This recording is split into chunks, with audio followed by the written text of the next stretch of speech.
Serving it up to you live on the Buffalo Rumblings Vidcast Network. I'm Bruce Nolan, that's Nate Geary, and this is Food for Thought. The topic du jour, special guest Chris Trapasso from CBS Sports, and a Bills noted commenter about Josh Allen's struggles thus far this year, and some things that kind of popped up this week in the Buffalo Bills content sphere. Mr. Geary, how are you this evening? Good evening, Mr. Exclusive. It is a pleasure, as always, to be with you, co-piloting this wonderful show of ours. Really looking forward to our having our good friend Chris Trapasso with us this evening to talk a little bit about Josh Allen, talk a little about Cody Ford, and to tell everyone and debut to everyone this chicken sandwich in Medina, New York, that everyone apparently, Chris Trapasso says, has to try. So we've got a lot to get to in an hour. I'm also drinking this delicious Paula's Donut Peanut Stick Porter, which I'm showing in the camera. It's from a local brewing company called Flying Bison. The creators of Rusty Chain are, as the kids would say, back at it again. Wow. So would you say it's off the Rusty Chain? Bruce, what happened last week with it when you had a bad joke? Okay. I almost quit the show. Moving along. Let's get started because the Bills squish the fish. I think 35-0 is officially hashtag squish the fish. And because of that, yes, we're going to kick it off with seafood discussion. Specifically likes and dislikes. And here's what I want to talk about when it comes to seafood, because I feel like this is a good way to get into this conversation. Seafood is one of those subgenres of food that everyone seems to have an independent line inside on where they draw it. They say, okay, I like fish, but no shellfish. Or I like fish and shellfish, but no calamari. Or everyone seems to draw a line, but you don't see that line drawn in other things. Very few people say, well, I like chicken, but not pork. I'm going to draw the line inside white meat. Or, hey, you know what? I really like beef ribs, but I don't like steak. Not a lot of people draw lines. It feels like when people need to draw a line in the meat category, they draw it inside fish. So I really need to know, Nate, do you draw a line somewhere inside fish? And why do you think that is? I'm a big texture guy, obsessed with texture. I think some of the greatest tasting dishes can be elevated to even like a next level if you can match textures right and have multiple textures within one dish, right? So for me, oh man, I draw the line pretty hard at anything with more than like 3, 4, how about over under 4.5 legs? I'm going to start to ask questions. And anything with tentacles, out. So no squid, no octopus for me. I don't like the texture. I don't like looking at them in the wild. And that's also another rule for me. If I look at you in your natural habitat and I believe that you are creepy or you're slimy, like those things are out for me. I actually didn't come around, Bruce, to the to seafood at all until I was in my late teens. I did not eat any seafood whatsoever growing up. It just was not a part of my mom didn't like seafood, so therefore I never really had seafood for dinner at home. And, you know, because I never had seafood at dinner at home, I wouldn't have it going out. So I didn't really get into seafood until I was in college. And funny enough, I was brought into seafood through sushi, which I guess is pretty radical. Like, oh, you know, Nate, have a shrimp cocktail, or Nate, try something that's a little bit more like elementary, like beginner. Nope, I went straight for the raw dragon roll and, you know, like raw tuna, spicy tuna. And that's really how I got into it. But my line is firm. There is a line in the sand, and it is tentacle. You know, and I also, by the way, I have tried whale while I was in Iceland. I won't do that again either. So whale is also going to be a part of that. Now, this is important. Is alligator seafood? Yes, and I wouldn't try it. I won't do it. I have had alligator. It's not bad at all. For me personally, where I draw the line is very individual. I'm one of those try everything once, twice if you like it kind of guys. So for me, calamari, if it's fried, sure, why not? I'll give it a shot, but there's certain things that I draw the line on, but not based on like overarching groups. It's individual things. Everything's an individual yes or individual no. You will find that I'm a very individualistic person when it comes to preferences. I don't really have big, sweeping, gigantic opinions. Now, I will say that your over under 4.5 legs, one of my favorite lines so far from Food for Thought. But when it comes to me personally, specifically fish, I want fish that is homogeneous. I don't like tilapia because it got weird veins and it's got weird lines in it. Give me like cod, give me halibut, give me things that are a little bit more homogeneous. I didn't start getting into whitefish until recently, but fishy whitefish and sea bass got me into whitefish. A grilled sea bass is it is as good as it gets. Flaky, not overly fishy, but get me into like swordfish. It's a little fishy for me. I like swordfish. That's not for me. But sea bass, Chilean sea bass, all day, brother. But yeah, swordfish is not for me. I've tried it multiple different ways. It's just not something that I find enjoyable to me. But whitefish for the most part, I agree with you. Like tilapia, I do not like fried fish, like fish and chips. I don't like it at all. But I like most white fishes. There is something about fried fish, like fried fish and chips. If you go to a European pub or an English pub, which I've been in England, and I was at a pub and I didn't get fish and chips because I'm just like this. It just doesn't do it for me. Well, you know what does do it for me? Dolphin served up 35-0, ladies and gentlemen. That's what does it for me. I'll get some chopsticks out. I'll just take the little individual pieces of the dolphin. I'm good to go. But there's still another narrative that keeps hanging around because this 35-0 victory doesn't feel like 35-0 victories in the past. Now, one thing I'd like to say before we even get into that is that how much of that is a reflection of the times? Think about this team 2 years ago when it came to Josh Allen and expectations for this offense. Think about where we were at as a fan base, as a content creation community, media, and you said, if you get that game from Josh Allen, you go, well, he's developing, he's learning, right? It's going to come. But now you get that game and you go, oh man, is he regressing? It's a whole thing. So we should just be proud right off the bat of the fact that there is that discussion to be had.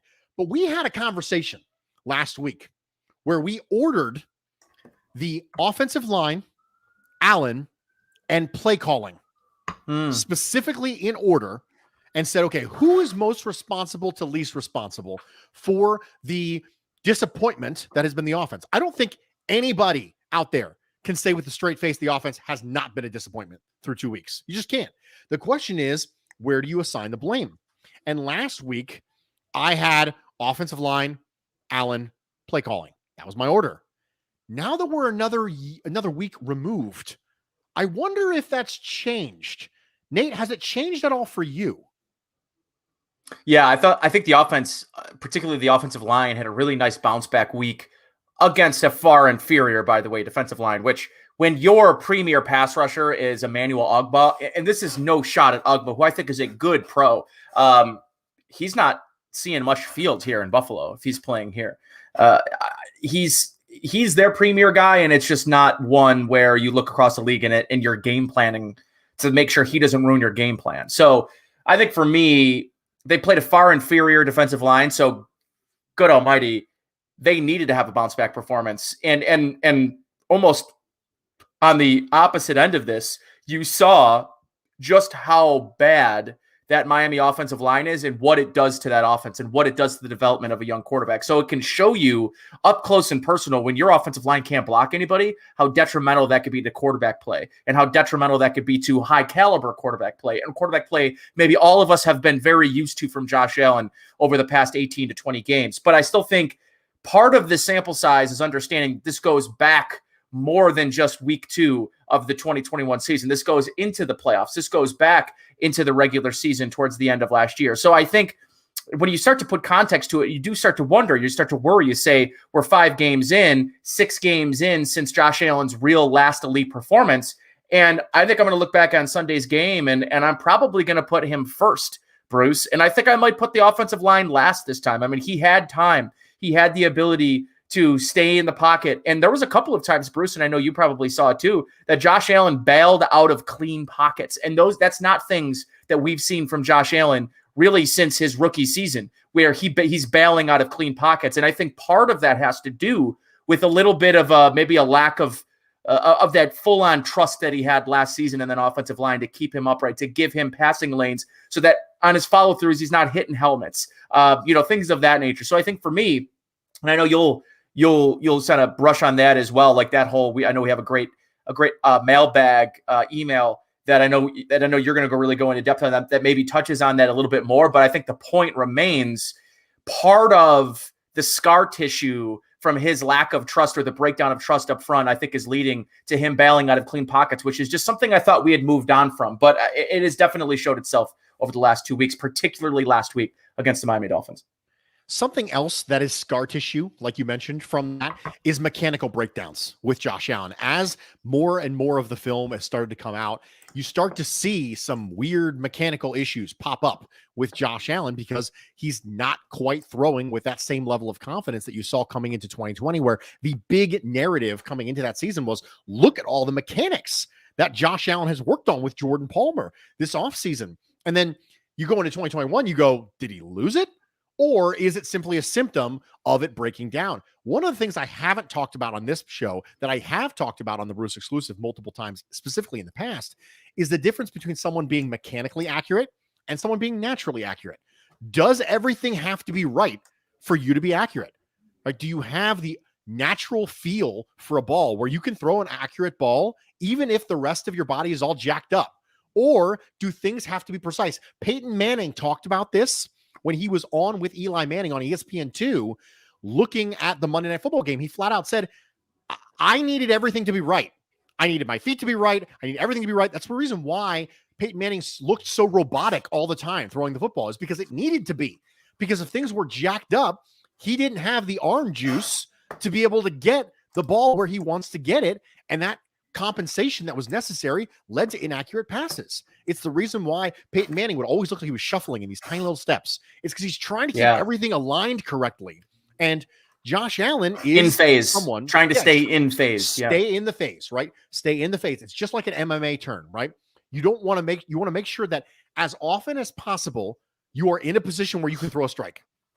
If you are moving your body in a way where you are not able to throw a strike from that position, that is an extra window that you gave to your opponent, and an extra window that is closed for you to be able to counter strike. So it's very similar to that. So I think we're starting to see that kind of stuff too.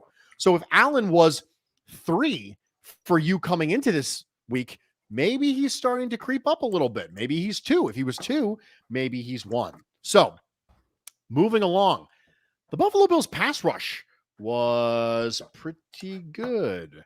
It was pretty good. But it should be noted that the Steelers' offensive line and the Dolphins' offensive line are not good units. So let me ask you this, Nate. The pass rush, is it legit? Is this what we were looking for last year when we made that significant significant defensive line investment, and you brought in Quentin Jefferson and you brought in Vernon Butler and you brought in Mario Addison and you got nothing from it? Is this what we were hoping we were going to see, or have we just kind of faced bad offensive lines? I don't believe that the defensive line had like some kind of crazy performance in week 1 against Pittsburgh. I do believe Pittsburgh's offensive line is likely going to be better than a lot of us predicted they would be, based on the fact that they just decided to not address it really at all after losing, Mike Pouncey in the middle, Marquise Pouncey, the good Pouncey. I'm unsure of which one they lost, but the one that played for Pittsburgh. He retired. He's gone. They lose Alejandro Villanueva. He's the starting left tackle now in Baltimore. Like, they lost a ton of pieces. So for me, the big thing I look at with this Bills defensive line is last week they played the worst offensive line in football. Point blank period, press send, Forget about it. That was the worst offensive line I have seen. That's an embarrassment from a team that has invested multiple first-round picks, multiple second-round picks, and have absolutely no answers at the offensive line position. I think on top of that, that Tua Tagovailoa was likely victim of being easy to prepare for. You take away his first read, he becomes paralyzed. And I think you saw that early in the game. I think that's why he ultimately did not finish that game. We'll talk to Chris Trapasso, our guest at 9:20 in a few minutes here. And I'm interested sort of in his overall thoughts of that early game plan with Tua Tagovailoa and where we go from here and where the Dolphins go from here with Tua, because that game exposed what a lot of people had been saying about Tua. And I know we only got to see him for 2 drives, but in those 2 drives, he was exposed. And I think part of that was Leslie Frazier is dialing up a lot of exotic looks. When you talk about continuity, Bruce, I think a lot of the times it gets overrated. It gets over talked about. Continuity. In this case, the time on task, the evolution of this defensive playbook, I can only imagine that Leslie Frazier and Sean McDermott have to just be so giddy thinking about the fact that they've gotten to the back of the thesaurus and they've started writing on the back pages going back. Like they have evolved this defense. It looks nothing like the group. It looks nothing like the scheme we saw in year 1 and year 2 with almost the exact same personnel on the back end. So I think the evolution of this defense, Bruce, is going to give these defensive linemen more opportunities in 5-man, 6-man pressure looks where you're seeing guys like Gregory Rousseau dropping into coverage. You're seeing guys like Jerry Hughes play as a spy. And I think they have a lot of flexibility right now, Bruce. And on top of that, Mario Addison is likely going to give you the best 15, 17 snaps each week. He's going to look like Mario Addison from 3 years ago because he's going to be fresh. His usage is at the proper point in this career. And I think the same can be said about Jerry Hughes because Bruce, the best edge combination I saw last week was AJ Epinesa paired with Gregory Rousseau. And I imagine that's going to be the one we see as a majority for the rest of the season with sprinkling in Jerry and sprinkling in Mario Addison to keep it fresh, to bring a different type of pass rusher to the table. There's a lot of exciting things to be excited about on this defensive line, but I'd be worried everyone that they're going to be playing better offensive lines. In fact, every other team they play in the 2021 season and beyond will be better than the offensive line we saw last Sunday in Miami. Well, you do get to play Miami again, so that's nice. Great point. that's what's another quiver in the arrow in the quiver. But I think one of the things that we need to really talk about before we move on schematically against the Washington football team is that when you blitz, you're not necessarily blitzing out of necessity. So it's really important that you understand why your team is blitzing.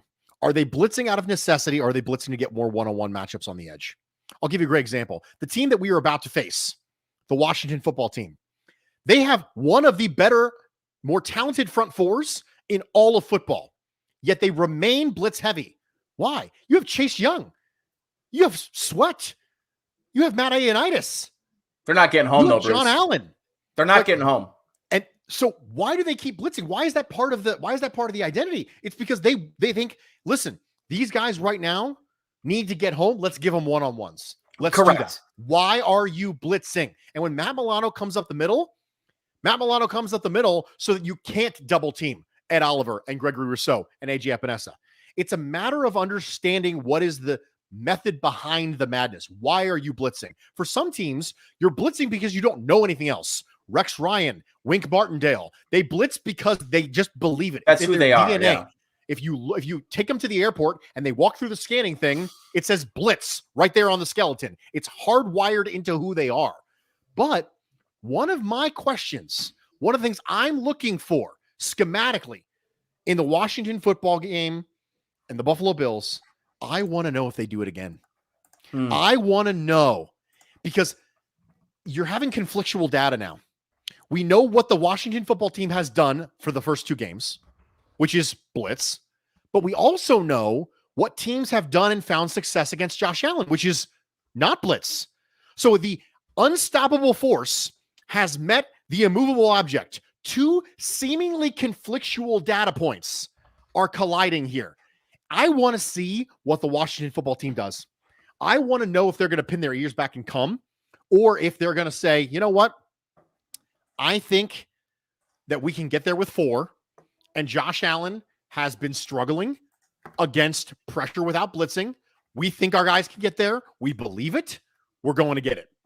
I really want to know if we see a high blitz rate. That is my number one thing, because something has to give. Something has to give in this matchup. Nate, what are you looking for schematically in the Washington football team game? Much like I believe Miami changed a little bit of who they are, it still didn't work. I think it would be a big mistake for the it would be a huge mistake for Washington to remain as aggressive as they've been, to try to give Chase Young opportunities to be one-on-one. Guess what? You draft him second overall so that he can win in situations and you can rush for and drop back 7. Like, those are the types of things you spend 4 first-round picks on defensive linemen to do. And if they're unable to do that, their back end, Jonathan Bostic, Jamin Davis, one of their main draft picks this last offseason, trying to remake that linebacker. Right now, those linebackers are being exposed. So I think part of the reason, Bruce, we're talking about them blitzing as much as they are, sure, is to give Chase Young, Jonathan Allen, Montez Sweat more opportunities to get one-on-ones. I think part of it is, if we're worried about Jamin Davis, if we're worried about Jonathan Bostic being in coverage, well, let's just blitz. Let's just get their liability out, and let's just pin their nose back and just let them go at the quarterback. So I think part of this is a little bit deeper than just, hey, we're looking for more one-on-ones for our struggling defensive line, that this high caliber defensive line. And some of this really is, these guys are liabilities in coverage. We'd rather them blitzing. We'd rather their hand in the ground. We'd rather them playing downhill and trying to get after the quarterback. So I think part of that, I think both things are true with this Washington defense, but it's been interesting to me as of late to see the volume in which we're watching Washington blitz with, especially, Bruce. I think it's also interesting to see Washington's maybe regression defensively and how much the quality, or quote supposed quality, of this defense, of how, listen, I mean, I bought big into Washington on that defense on almost all my dynasty leagues, because I was thinking, man, 4 first-round picks on that offensive line. I like who they've got in the secondary. Landon Collins is a nice piece. Like, they've got some things on that defense. The problem is that the quality of competition, the quality of quarterback that they played last year, skewed the numbers in a way that I think a lot of people maybe bought high, when maybe the best time to buy this Washington defense is going to be at some point this year when they're at their low, because eventually this defense will ascend. The question is, can they ascend with Jonathan Bostic and Jamin Davis, who is a good player, and I expect to take some steps this year in Washington. But with those two, can this defense ascend to the level that people predicted they would in the 2021 season? And I don't think it starts this week against the Bills. When there were questions about whether or not the Buffalo Bills defense was going to regress going into last year, there were 3 things I looked at. The first one was, did they have a scenario where they were getting a sack rate that was way outside the norm? This was the Jacksonville Jaguars sort of issue when the Jacksonville Jaguars defense regressed, because of course the narrative last year was, hey, the Bills are the Jaguars. You know what I mean? So for the first thing I looked at was, is their sack rate unsustainable? The second thing was the Bears part, which is, are they getting turnovers at an obscene rate or defensive touchdowns at an extreme rate, which has been proven to be a little bit random? And the third thing was, did they face a markedly below average slate of quarterbacks? And someone should have done that same exercise with the Washington football team coming into this year, and maybe they wouldn't have had that happen to them. But right on cue, we have joining us right now from CBS Sports, Chris Trapasso. Mr. Trapasso, how you doing, dude? I'm doing great, guys, and it's an honor to be on this super creative podcast. I'm really excited to talk food and talk Bills. I love listening to everything that you're diving deep into with the Washington football team's defensive regression that we've kind of seen a little glimmer of in these first couple of weeks. So I'm very excited to be on this podcast. Thanks for having me. Well, thanks for being here. And might I just say, my 2 favorite people to have dynasty fantasy trade conversations with are both here, because both of them are at least straight up with me. There's always this element of like subterfuge or something when it comes to dynasty trades. I'm like, just level with me here, folks. Bruce is subtweeting Greg Thompson right now. I'm sub-potting. No, Greg's been very upfront. We love He Greg. always says, listen, my job is mashed confusion. I just want to send you a bunch of stuff and hope you get confused and hit okay on one of them, right? Because everyone always realizes that if you're in a dynasty league, you're going to be in that league for a long time. And if you're negotiating in bad faith all the time, like, people aren't going to want to deal with you. So I just want to say out front that for those people who are listening to this as a pod or are watching, you can trust the two people here to shoot you straight with those stuff. And hopefully they'll shoot you straight about chicken sandwiches, because Mr. Trapasso, Nate was telling me that there is a chicken sandwich that resides in Medina, New York, that we all need to have as part of our lives. Can you please fill me in before we get into the football? Absolutely. It is at Sourced Market and Eatery in Medina. They have 2 chicken sandwiches. And if you're like Nate or Marcel, who we lost to Miami just a couple weeks ago, sadly, that you like a variety of chicken sandwiches. They have just a regular that's like brined in like a buttermilk with pickled slaw, like hot sauce aioli. And then they do a Korean that has some sweet sauce to it. They are so crunchy, but then juicy on the inside. Ciabatta bread for the original. It's every last detail that you want in a really good chicken sandwich, from down to the sauce, fitting the Korean kind of template to be that sweet and a little bit spicy. The bread is super good. They go to the nth degree. They sous vide the chicken to make sure it's really juicy. So they go to the nth degree. Sourced Market and Eatery in Medina. I think, and I do live in Medina, so I might be a little biased. Although if you follow me on Twitter, you know I hate bias when it comes to the draft, and I try to stay away from it. You do need to get to Medina and try one of their chicken sandwiches, usually a special, like every couple weeks on Wednesday or Friday. That's when they do their specials. Both the original and the Korean are superb. I get them every single time it's on the menu. Well, first of all, Chris, may I comment on the duster? I'm dabbling a little bit. Yeah, you know what? I was shaving right before a golf tournament this summer. And I'm shaving the sides, and I had only the mustache left. And I'm like, you know what? For this big scramble, it's like the one that my friends and I really get amped for every summer. It's like, I'm going to leave this. We ultimately lost by a couple shots, which was a bummer. But I liked it. My wife kind of liked it. When I was out at the bars after, people were like, hey, I think it looks pretty good on you. Shaved it because it was super long. But then I was like, you know what? Going to the Bills game on Sunday, I'm like, I'm going to kind of get in a little bit of an early start on No Shave November. I've never been a big mustache guy, but I know, Nate, you have dabbled as well. You did last year, or maybe it was 2 years ago. It was a COVID stash. Yeah, I had a COVID stash. And then I backed it up with a post-COVID stash. Yeah, So trust me, I do believe in the stash. The problem is, unlike your wife, my girlfriend wasn't as open to the addition to the family as your wife is. But you're a dad, so you have every right. It's actually written. It's a blood code. It's written in blood that dads on demand can grow a mustache whenever they want. So, until I get to that point, I'm dancing with the devil here. But Chris, I wanted to dive into a little football with you, and I wanted to, before we dive into football, maybe reminisce back into, I believe it was 2020, when I came out and golfed with you at your club. And one of the things, I forget what hole we were on. We were, at an approach shot, and we started talking about Cody Ford. And we said something along the lines of, we both said it at the same time. We were like, did we just become best friends? It was like, Cody Ford's a guard, right? We both said it at the same time. And we were like, this is where he should be. We were both confused as to why this team was so insistent on him playing offensive tackle. Now that he's moved into the position, he's mentioned it this week, he feels at home at guard. All we can do is go on what we've seen through 2 games, Chris, but projecting forward and thinking about where Cody Ford can be by the end of the season when he's got the time on task necessary.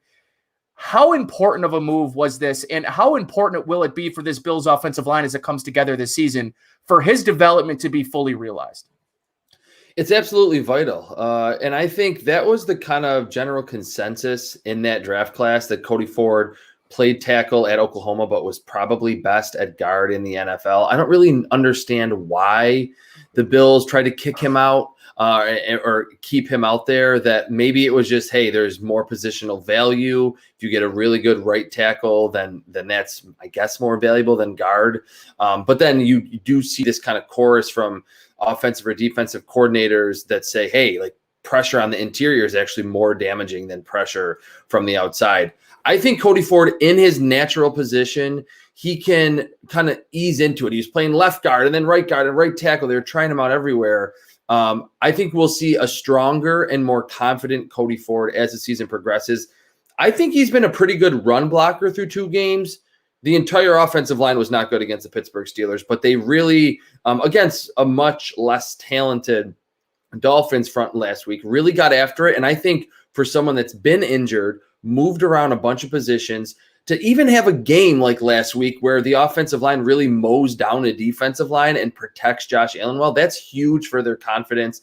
And the one kind of key area for Cody Ford, despite him being as big as he is, kind of showed up on tape a little bit at Oklahoma. He just needs to get a little bit stronger. And I don't think he's had the time and enough availability, not being injured, to be able to build that NFL caliber strength. I think we'll see that as the season progresses, going into every Sunday, understanding, all right, this is the type of power that I'm going to deal with at right guard. So it's a huge kind of finished product to have him be entrenched at right guard and have this be a cohesive offensive line. But just remember, if you think Cody Ford should be an offensive guard and they draft him as offensive tackle, it's clearly because you think you know more than the team. So just make sure that's really important for all the Twitter trolls out there. So moving along, the guy that Cody Ford is protecting or not protecting, depending on the snap, is Josh Allen. And he's been a hot topic this week. And you went back and you mentioned on social media that you went back and watched all of the snaps from Josh Allen, and you came away with some conclusions in regards to what you think is plaguing him. And a lot of people have different takes on what's plaguing Josh Allen. Some say, well, it's all the offensive line. Nate and I talked about offensive line, Allen, play calling. Like, where do you put the blame? What percentage do you give to each? How do you rank them? Some people say he's completely fine. He's being let down by the offensive coordinator. Some people say, oh, they're not hitting the easy buttons enough, right? Not enough RPOs, not enough play action, not enough motion. They're not hitting the easy buttons. The offense looks different than it did last year. You came away with conclusions on Josh Allen. Fill us in on what those are. Yeah, I mean, in terms of the blame, I think it's about even 33% split, because, yeah, we could see a little bit more play action. There could be some more conservative style first reads for him.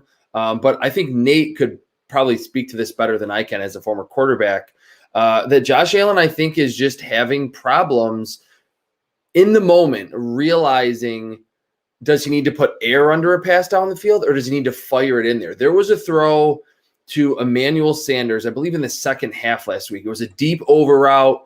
Byron Jones gets in front of it, right? Yes, Byron Jones ultimately tipped away the pass in the end zone. I watched that, and I've been extremely fortunate that CBS Sports has a contract with a company called True Media. So we've had all 22 access through this ridiculous Game Pass debacle where no one's had all 22 until I think today. So I watched it from all 22. Emmanuel Sanders wins off the line of scrimmage. It's that patented Bills offense deep over route.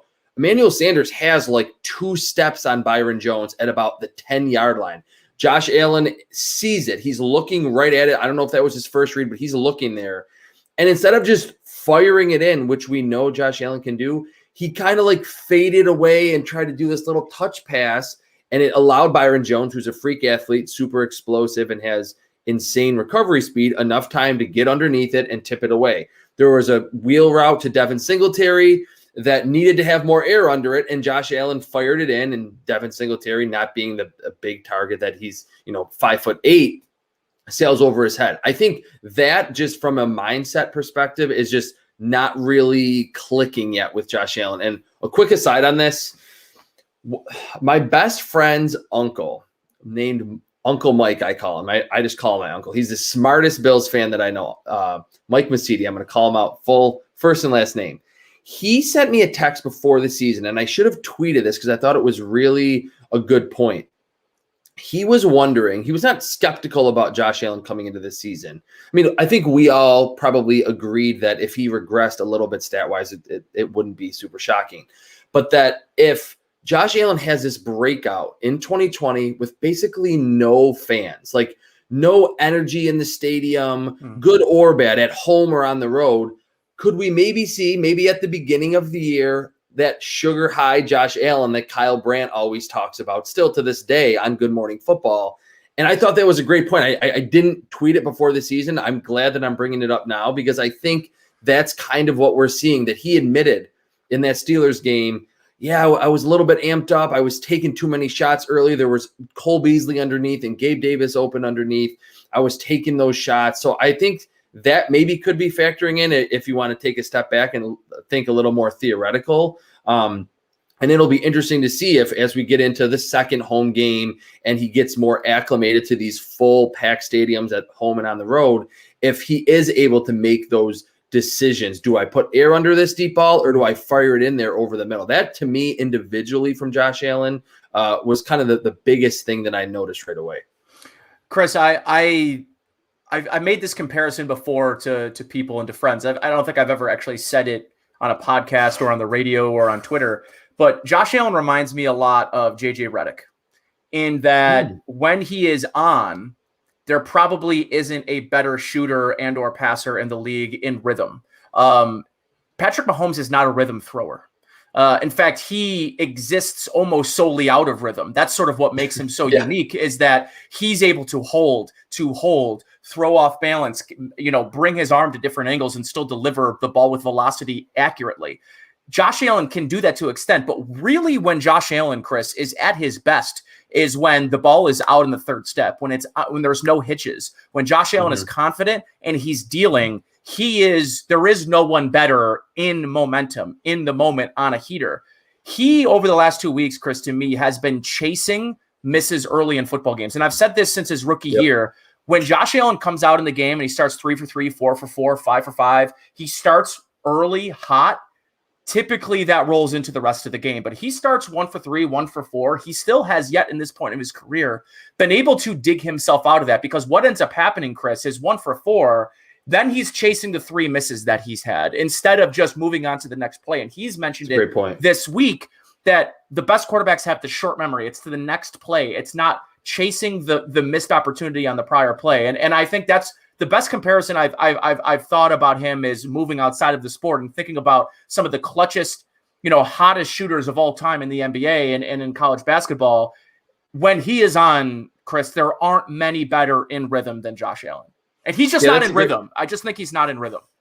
Yeah, that's a great point, Nate. Yeah, so I want to talk about that a little bit. Go ahead, Bruce. I want to build on something that Nate just said, and that was starting hot, remaining hot. Isn't that the job of Brian Daboll, to be able to script up something in the first 15 plays that will allow your quarterback to be able to do that? Like, how much of this, because I'm not a offense is bad, therefore it's Daboll's fault guy. I'm never going to be that. I think that that's a defense mechanism that football fans in general have done for years, because it's so much easier in their minds to just swap out an offensive coordinator than it is to change out a $258 million man. So it's a defense mechanism that we have built because we don't want to put any or enough blame at the feet of the quarterback. But let's put some at the feet of Brian Daboll. If we know this about Josh Allen, if Josh Allen is one of those start, hop, oh my gosh, I can talk. Start hot, stay hot kind of guy. No sleep in the last 24 hours. I'm just going to go ahead and throw that out there. Excuse myself. But if he's one of those people, then how much of that blame falls on Brian Daboll for not allowing the script to be able to get him into rhythm? Let's get some easy reads up there. Let's get some high lows. Let's get him on the move. Let's get some RPOs. Let's get some play action. Let's do the things that create simple binaries so he can start to feel it. Am I wrong, Chris? No, you're not wrong. And that's what I said at the beginning of my answer, that I think, that we saw that last year Josh Allen had one of the highest play action rates in the NFL. We know from just the analytics wave that's just going to make your quarterback more efficient. And that's been a little bit lower through 2 games. And there has kind of been studies done that have said, the success of your run game doesn't really have any bearing long-term on how well your play action works, but the Bills are running the football a little bit better. So if you do buy into that at all, or if one sole defensive coordinator watches Bills film and says, man, Devin Singletary looks a lot better, the offensive line is blocking better for the run, you could maybe get a game or two where the play action might be more effective. And we know it can be really effective because it was last year. One other point on this, I know it's early, it's only 2 games, but people are a little bit concerned, or they at least have those questions like, who's to blame? What's wrong? A couple of throws, and the guys at PFF bring this up a lot. Like sometimes, like when you dial up a long play, it's kind of random that like on that play, there might be a blown block and Josh Allen isn't perfectly from the right platform that he wants to throw the football, or the coverage just happens to be the perfect coverage for your deep over route that the Bills have hit so many times. And I noticed that a couple times going back to watch the film, where there was just some looks that were there, and either Devin Singletary would get blown up into Josh Allen's lap and it had to be kind of a difficult throw, or he had to move somewhere in the pocket away from the throw and kind of took away some of the accuracy. So I think there's been a little bit of randomness in there too, that just when they've tried to hit those big plays, or even the easy ones that he hit a lot last year, everything hasn't really been perfect for him. So I think you have to also throw in just sometimes it's going to be schemed open and the coverage is going to be the exact coverage that you want, or the blitz pickup is going to be perfect, and other times it's just not going to happen. Sorry, I was on mute. Sorry, I got one more, Bruce.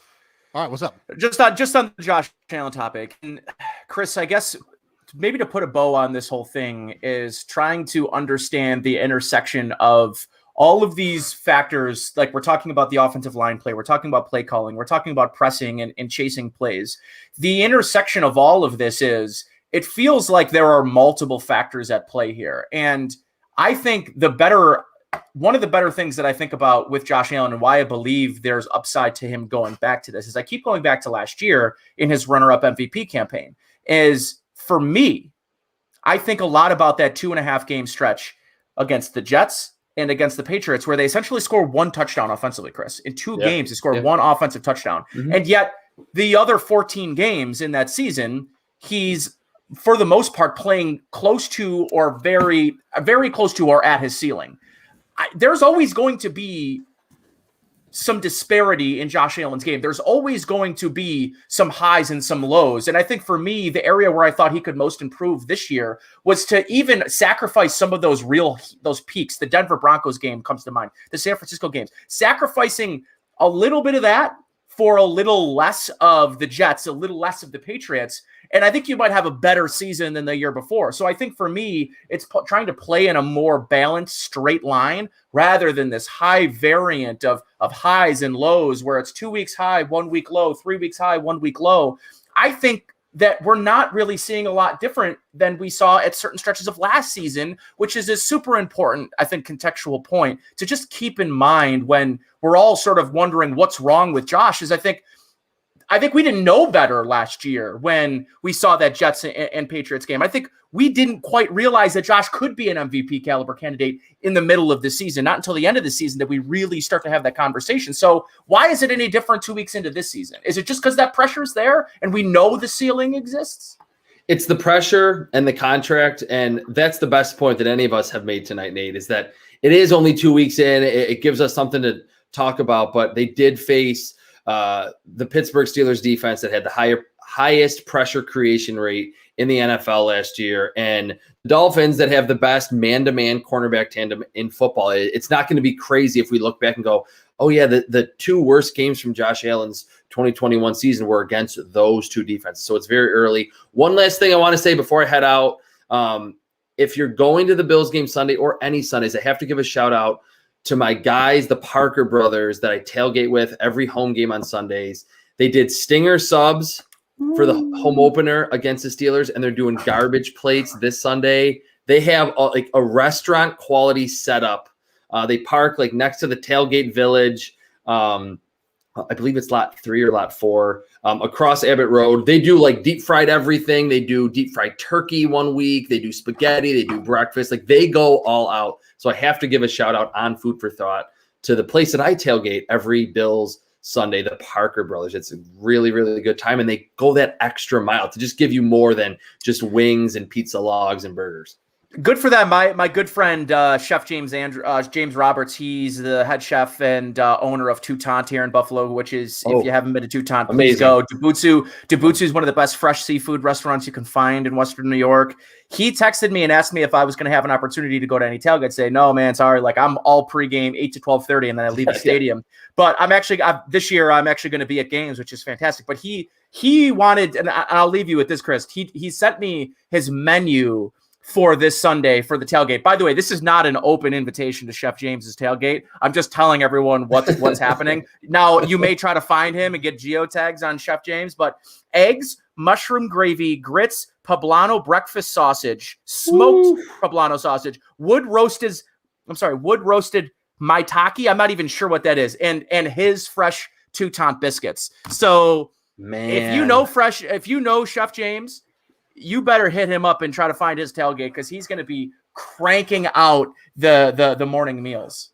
I'm just glad that like the Bills and Bills Mafia are like famous for their tailgating, but it's way more than just wings and burgers and French fries. Like there's so many other tailgates like Chris. This.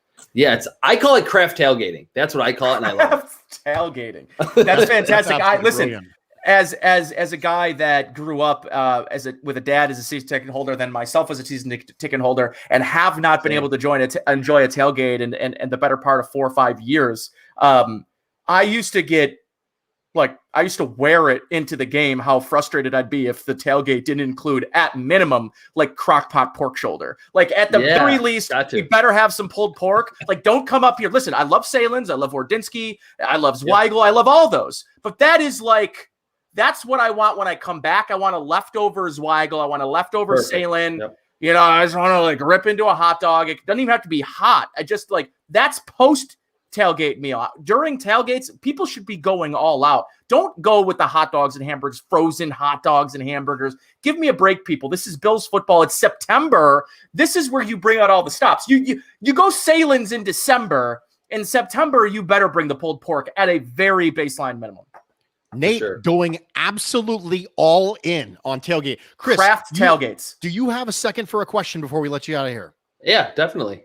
Richard in the comment section says, Chris, last year Allen was great at beating the blitz, and Washington is blitz happy. Will Allen excel like last year this Sunday? I think he will, because what you mentioned, Bruce, that there was some thought that the Bills aren't hitting the easy button enough. And it's been 2 games where Josh Allen has kind of made mention, and I think Brian Daboll understands that. And I saw it on film even against the Dolphins, that I think they were trying to hit that deep over route that's really a good man beater if you can win off the line like the Bills receivers can.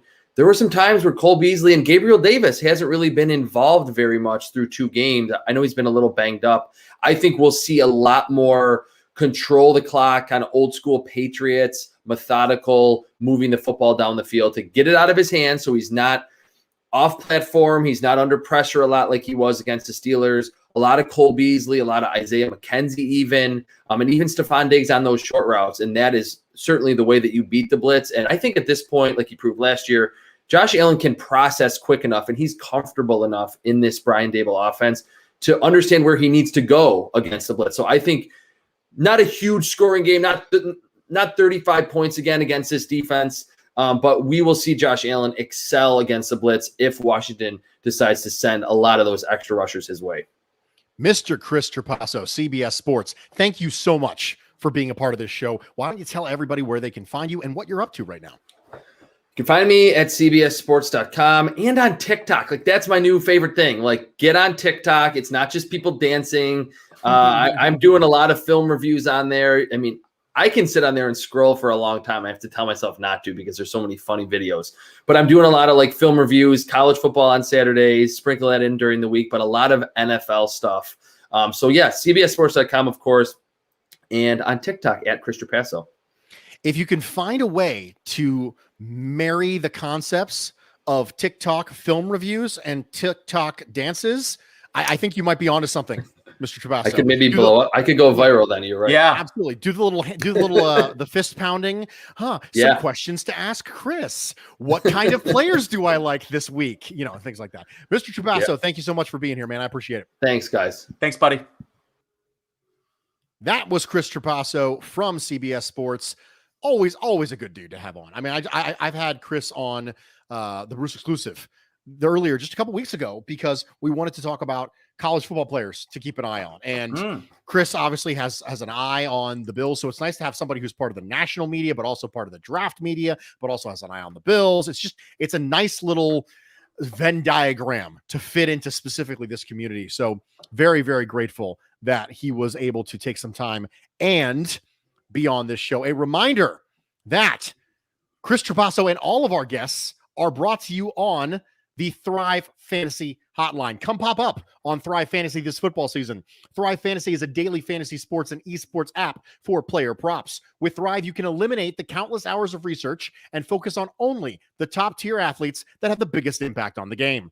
Choose 10 out of the 20 available player props to build your lineup. Each prop is assigned a fantasy value for both the over and the under based on how likely it is to hit.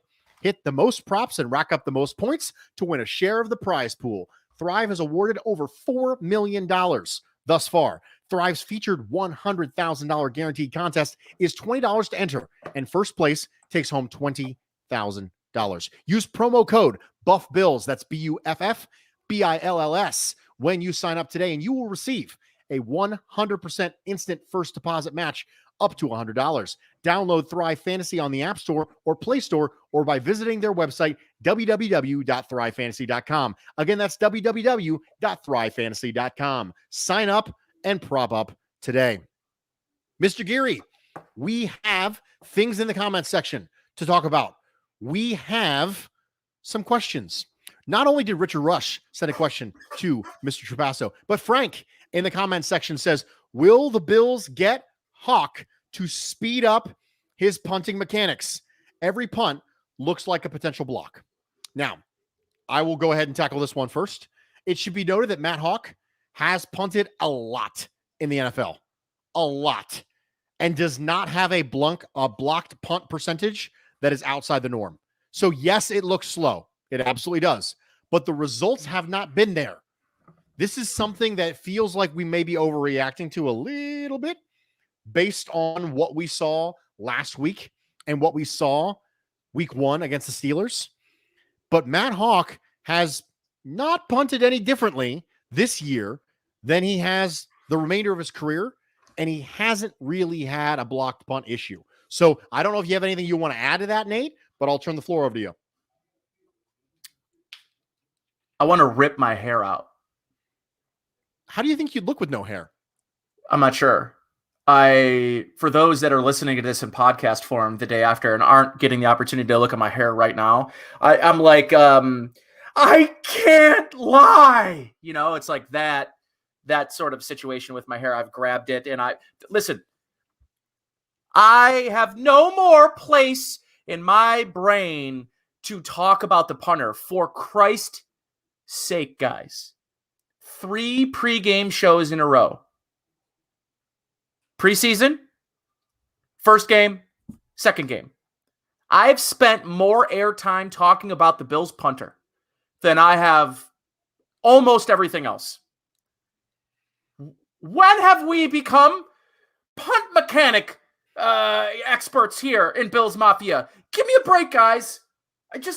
Who cares?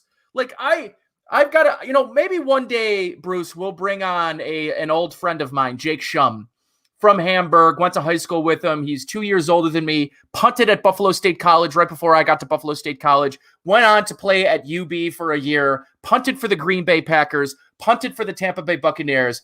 He's a guy that can tell you a little bit about punting mechanics. Otherwise, you punting on your turkey trot game once a year is not qualifying you to know the mechanics of a punter and whether or not you think he's holding onto the ball too long. I don't want to talk about the punter anymore, Bruce. I mean, we could bring on Brother Bill. He punts every week. My God. We also have a mailbag. we have a mailbag here, and I want to chat a little bit about it. And Chad sent me an email and said, "Hello, Bruce. I hope you're well." First off, Chad, I appreciate the fact that you led your email with that. He said, "After listening to your podcast along with another content provider, there's something I think needs attention. While Josh Allen does need to perform better, I think there are reasons, not excuses if there's data to support, for his regression over the first 2 games of the season. According to Joe Marino at Locked On Bills, defenses have been imposing pressure on Josh on about 40% of his dropbacks. While this alone is not alarming, defenses are only blitzing on about 12% of their dropbacks, which means they have 7 in coverage. It's extremely difficult for quarterbacks to succeed when their protection is this poor. Josh, as a mobile quarterback, has been able to escape pressure before and succeed. However, being a right-handed quarterback, his probability for success is greater when he escapes to his right. During your podcast this week, you mentioned the impact of pressure coming from the right side having as much, if not more, impact on a quarterback when speaking about our defense this week. Does this not apply when it happens to our quarterback as well? Josh has been seeing a great deal of pressure from the right side, thus being forced to his left. Josh has lost confidence in his protection, which is evident by his happy feet and his decisions to run from pressure on a few plays before it's gotten to him. I think fans and commentators are up in arms about the wrong contract extension from this offseason. Darrell Williams, who during the first 2 games has played terribly. PFF, I cannot quote the actual grade, has given him very low grades each of the first 2 weeks. I was going to make a joke that maybe Bobby Hart kidnapped Darrell Williams and has been an imposter for the last 2 weeks. But now that the Bills signed Hart to their practice squad, this theory no longer works. It does at least promote Darrell Williams from being the worst offensive lineman on the roster for the time being. I'd love to get your thoughts on this. Have I been able to fit a couple puzzle pieces together as a plausible reason for what we are seeing? Nate, I will let you tackle this first.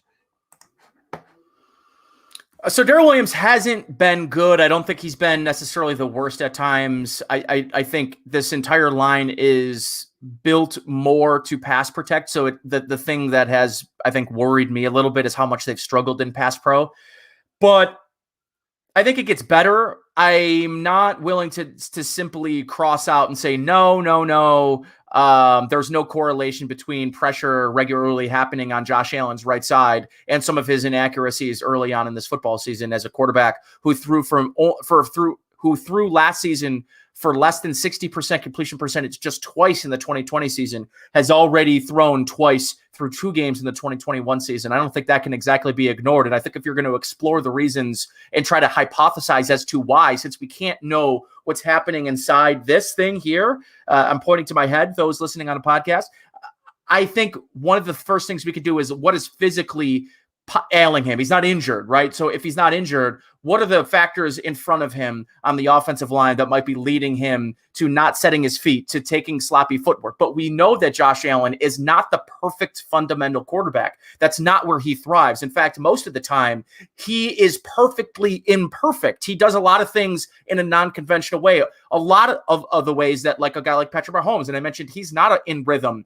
on in phase sort of quarterback, Patrick Mahomes. In fact, he thrives outside of the scope. He thrives off of schedule, much like Josh Allen can at times. But I do believe Josh Allen at his best as a passer is an in-rhythm passer. And so far, they've been so out of sync. And I think Josh Allen, I think the point about him chasing points is almost more important about these potential mechanic downfalls or offensive line play. I think he is not taking the 5 and 7 yard receptions that at times he was always willing to take last year. So for me, that's why I think a lot of people are pointing to a guy like Cole Beasley as having a really big game this week, because I think he's always open. And you see Josh Allen time and time again, skipping over the 4.5, 5 yard gain on first down, which is what this offense feasted on in the 2020 season, is just taking that 4 and 5 and 6 yard gain on first down, giving themselves second and short. Your play call sheet is humongous on second and short. Do you know what it is on second and 10? Not nearly as broad or as wide or as multiple as that play calling list at 2nd and 4 is. So I think Josh Allen in this offense, the way they get right is by taking the things that the defense are giving them on first down, taking those 4 and 5 yard receptions and giving themselves opportunities to have 2nd and 3rd and short. So that, I think, will get this offense back on pace, back on schedule. But for me, it's the simple balance between in-rhythm throws from inside the pocket, but also those off-schedule plays from Josh Allen. We are not seeing those at the same level. And I think part of the reason is, Bruce, he's been less competent, less efficient from the pocket. Therefore, he is almost trying to press from the pocket instead of making those off-schedule plays and phasing those in and sprinkling those in throughout the game. So I think there's a lot here, Bruce, to point to. I'm not sure I want to point to the flaws in his mechanics coming from lack of play on the right side of the offensive line as the main reason he's struggling with accuracy. He's a non-conventional quarterback. He's going to throw off weird platforms, off weird angles, off his back foot, across his body. Those are the things that he does. Those are the things that make him great.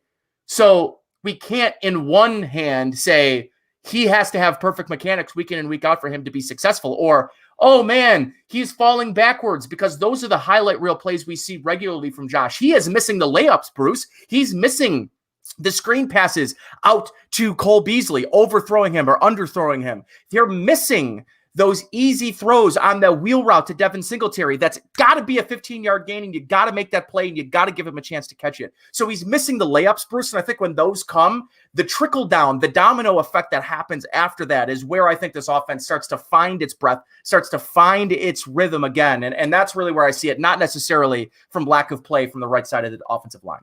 Although I will say that's a contributing factor. And that right there, that's something I want to talk about before we move on. The difference between an excuse and a contributing factor. So a contributing factor is exactly what it sounds like, right? It's something that we acknowledge as being true, and we acknowledge that it is part of the result we're seeing. An excuse is something literally that excuses the result we're seeing. The result we're seeing is applied no weight because of it. That's what excuse mean. When you use it as a verb, it excuses it as if it never happened, right? So when we look at Josh Allen's play, we say, okay, this is a contributing factor for it. It's not an excuse for it. An excuse would imply that the only thing that is contributing is offensive line play. And as such, we should apply no weight to the actual quarterback because it's being excused. So we need to draw a distinction there between excuse and contributing factor. The last thing we want to talk about, the digestive. We're going to have some coffee here after we had dessert. And it's winners and losers from this week in the NFL. I'm going to go first. I'm going to take loser. It's Adam Gase.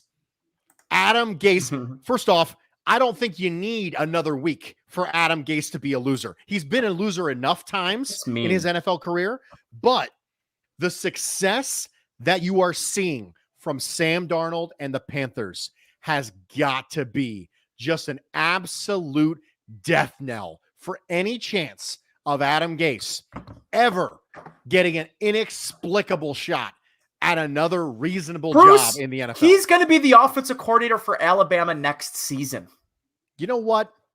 I don't believe it. I just don't believe it, Nate. I don't believe it. I think that at some point, justice has to be served. At some point, we have to understand that this guy owes his children's college education to Peyton Manning.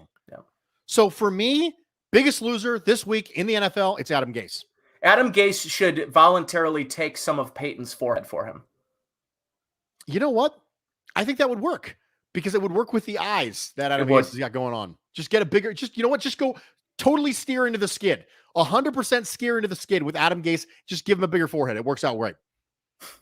Biggest winner from this weekend in the NFL.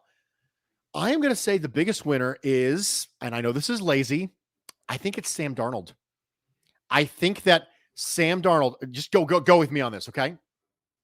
Sam Darnold doesn't need to prove that he's a $258 million man in order to get a win. He just has to prove he's not a tire fire. Because think about it this way.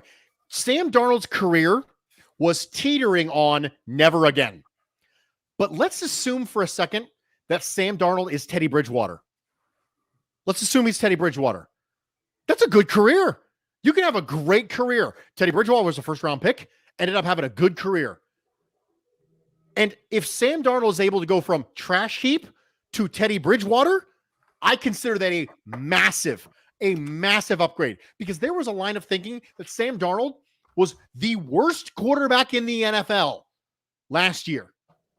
If you go from that to Teddy Bridgewater, you don't need to be a $258 million man to be a big winner in Bruce's book. You just need to be competent. And that's what I think we got from Darnold.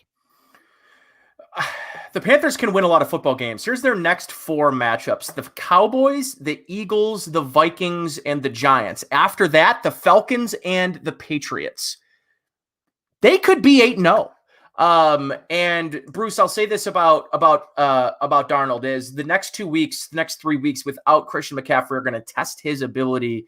And we're really going to see how good Sam Darnold is when they're not game planning around trying to stop Christian McCaffrey first and foremost. But I have, like, through 3 weeks, what I've seen from Sam Darnold. I do believe he's an ascending quarterback. I do believe the guy we're watching now is definitely more or less the guy I believed he could be. Did I ever at any point think he was going to be what Josh Allen was last year? No. But I think somewhere between Teddy Bridgewater and, Jameis Winston, I think is probably where you end up with Sam Darnold. Can I give you my biggest winners and losers? Absolutely. So I'll start with my biggest winner first. My biggest winner this week. Actually, let me start with my biggest loser. It's Urban Meyer again. Sorry, I just wanted to make people think that I wasn't going to go Urban Meyer. Of course, it's Urban Meyer. Everyone's Alabama. No kidding. Come on, Urban. You don't tell a coach you've never met for the first time, and the first thing you say is, well, a lot of teams are. This is a lot like playing Alabama every week. Give me a break, Urban. Tongue in cheek. Don't admit the unadmittable. Come on, Urban. Like, what are you doing, man? You're Bush League. Oh, anyways, biggest winner. Max Crosby is turning into one of the best premier edge defenders in all of the league and is quickly making Raiders fans forget that they traded Khalil Mack for a bag of change. And ultimately, they end up getting lucky, Bruce. They draft the kid out of, what's his name? I can't even remember his name because he's so insignificant. The kid from Clemson. Cleveland Farrell. Oh my God. That's a Khalil Mack pick that you pissed away with Cleveland Farrell only to get Max Crosby in the second round. I've got to say, really, how about the Raiders in general? Maybe the biggest winners from last week. They come off, Derek Carr looks like he is playing at the level that he was playing at before he got that injury at the end of the season, broke his leg and didn't play in the playoffs. And we saw the likes of the kid from Michigan State, Connor Cook, play in the playoffs. Okay. So I think that the Raiders are big winners of week 2. We'll see what they look like this week against the Dolphins, who they should win and be 3-0. They may be the top team they may have the best record in the AFC after this week. Ladies and gentlemen, we did it. We talked about seafood. We talked about Allen. We talked about the offensive line, play calling. We talked about the pass rush. We talked about schematics. We had Chris Trapasso on. We had Chris Trapasso on. We talked about chicken sandwich. We did an ad read. We took some questions. We did all the things. This has been a 4-course, 5-course. I drank a Paula's peanut stick porter from Flying Bison tonight. And we did all the things. So thanks for stopping by, Bills Mafia. And we hope you didn't leave hungry.